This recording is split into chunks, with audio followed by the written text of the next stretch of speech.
अच्छी समझ और अच्छा स्वास्थ्य दोनों ही जीवन के सबसे बड़े आशीर्वाद कहे गए हैं। वैसे तो हम ज्योतिष के माध्यम से बहुत सी चीजें और उनके समय को निकाल सकते हैं। हम कुंडली के द्वारा देख सकते हैं कि किस समय कौन सी दशा में किस अवस्था में व्यक्ति की किस आयु में उसे कौन सी बीमारी घेर सकती है। और आज मैं आपको वास्तु के माध्यम से बताऊंगी कि किस तरह से अगर घर का वास्तु कैसे इम्बैलेंस है तो वो कैंसर नामक रोग को जन्म दे सकता है। स्वागत है आप सबका एक बार फिर आपके अपने चैनल एस्ट्रो डॉक्टर शालिनी महल में। आज बात कर रही हूँ अपने यहाँ के व्यवस्थित सुचारू जीवन की। जी हाँ, हम बहुत अच्छे से घरों में रहते हैं, कारपेटेड हैं, बहुत अच्छे से कर्टन्स लगे हुए हैं, well decorated, well furnished house है। परंतु क्या आपने देखा कि आपके घर का जो मैप है वो स्क्वायर में या रेक्टेंगुलर है? नहीं, बहुत कम देखने को मिलता है।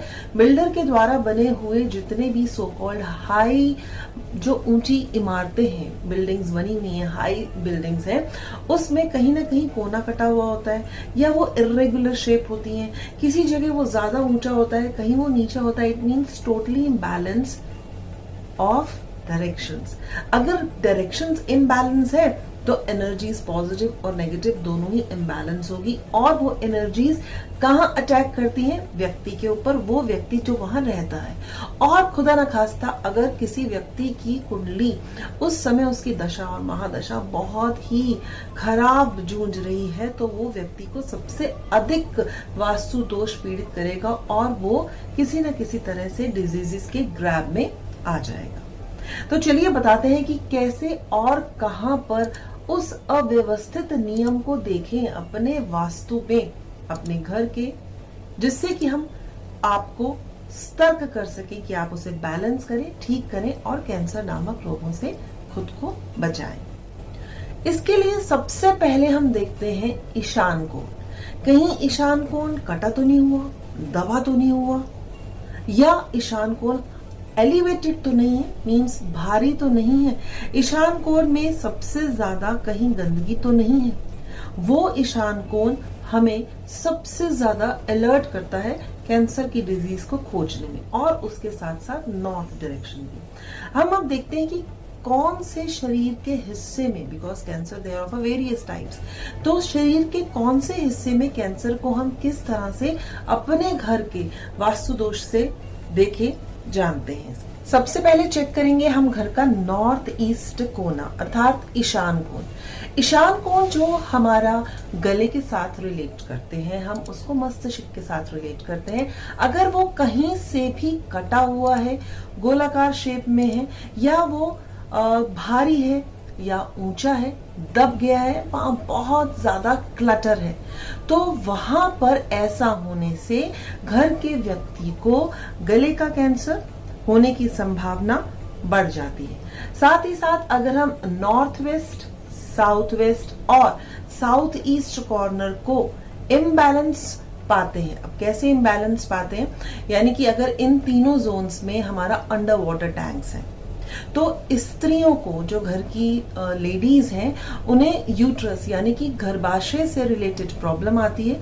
और अगर उनकी कुंडली और भी ज्यादा क्षीण है तो यूट्रस कैंसर होने की संभावना बहुत ज्यादा बढ़ जाती है। तो क्या करें? कोशिश करें कि जो अंडर वाटर टैंक्स हैं या जो सेप्टिक टैंक्स हैं वो आपके साउथ ईस्ट और नॉर्थ वेस्ट कॉर्नर को बिल्कुल भी अवॉइड कीजिए। जैसा कि हम बोलते हैं कि चंद्रमा मन का कारक है, और हमारी डायरेक्शंस में जो नॉर्थ वेस्ट जोन होता है वो चंद्रमा को डिपिक्ट करता है। साथ ही साथ नॉर्थ, जिसे हम धन के देवता कुबेर और भल्लाट वहां पर होते हैं, उससे आगे आते हैं तो नॉर्थ ऑफ ईस्ट, जहां पर शिखी भी विराजमान होते हैं, जिनका कनेक्शन हमारा सीधा ब्रेन से होता है to that of a north east corner. यानी कि आप लीजिए नॉर्थ वेस्ट से लेकर नॉर्थ ईस्ट का पूरा जो एक आपका हिस्सा है, अगर वो किसी भी तरह से नकारात्मक ऊर्जाएं वहां आ रही हैं, इम्बैलेंस है। अब इम्बैलेंस कैसे हो सकता है? वहां मान लीजिए अगर आपकी किचन है, या आपका सेप्टिक टैंक्स है, या आप अग्नि के जितने भी स्तोत्र हैं उनका आपके घर में प्रयोग नॉर्थ से लेकर नॉर्थ ईस्ट डायरेक्शन में है, तो वो ब्रेन कैंसर को न्योता दे रहे हैं आप अपने घर पे। उसी तरह से अगर हम पूरी बॉडी में ब्लड कैंसर की बात करते हैं, तो ब्लड का कारक है मंगल, और मंगल ही हमारी दक्षिण दिशा को रिप्रेजेंट करता है। और साथ साथ ब्लड का कारण हमारा चंद्रमा भी है।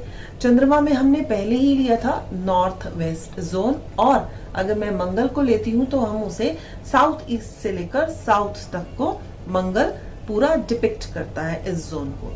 अगर ये जोन्स इम्बैलेंस है, अगर ये जोन्स इम्बैलेंस है, तो किसी ना किसी तरीके से ब्लड कैंसर रिलेटेड प्रॉब्लम्स आपके घर में दरवाजा खटखटाना आरंभ कर देंगी।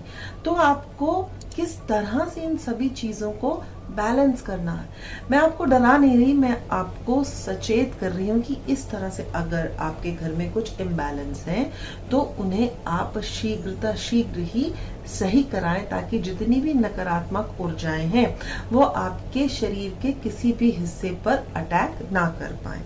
अब उत्तर दिशा अगर आपकी भारी है और वहां पर सो कॉल्ड सीढ़ियां हैं, या वहां सेप्टिक टैंक है और वहां का कारक है बुध, तो ब्रेस्ट कैंसर की संभावनाएं वहां पर और अधिक बढ़ जाती हैं। साथ ही साथ कुंडली में इनका योग होना भी बहुत ज्यादा जरूरी है। हम जिसे आउटर पेरिफेरी है, जिससे हम देखते हैं कि आपके घर की एंट्रेंस क्या होगी, उसी तरह हमें ये भी देखना है एंट्रेंस के साथ साथ कि घर में बाकी सभी जोन्स भी व्यवस्थित हैं। कहीं कोना कटा हुआ है, दबा हुआ है, तो आप घर को इस तरह से बनाएं कि वो स्क्वायर या रेक्टेंगल शेप ले। और अगर आपका जो घर है सो कॉल्ड आपने बिल्डर से खरीदा है, तो हम उसमें आपको ये सजेस्ट कर सकते हैं कि आप अपने घर में उस कॉर्नर को किस तरह से कट करें या किस तरह से उसकी एक्सटेंशन करें, in order to save you from so many problematic diseases. तो आज हमने जाना कि किस तरह से वास्तु इम्बैलेंस है अगर आपके घर का, तो आप अपने आप ही mouth cancer, brain cancer, lungs cancer, breast cancer और ब्लड कैंसर नामक बीमारियों को न्योता दे रहे हैं। तो शीघ्र अपने घर को बैलेंस कराइए, एक अच्छे वास्तुशास्त्री की सलाह लीजिए। जल्द मिलती हूँ आपको अपने एक नए वीडियो के साथ। तब तक सबको मेरा नमस्कार, प्रणाम। Take good care of yourself.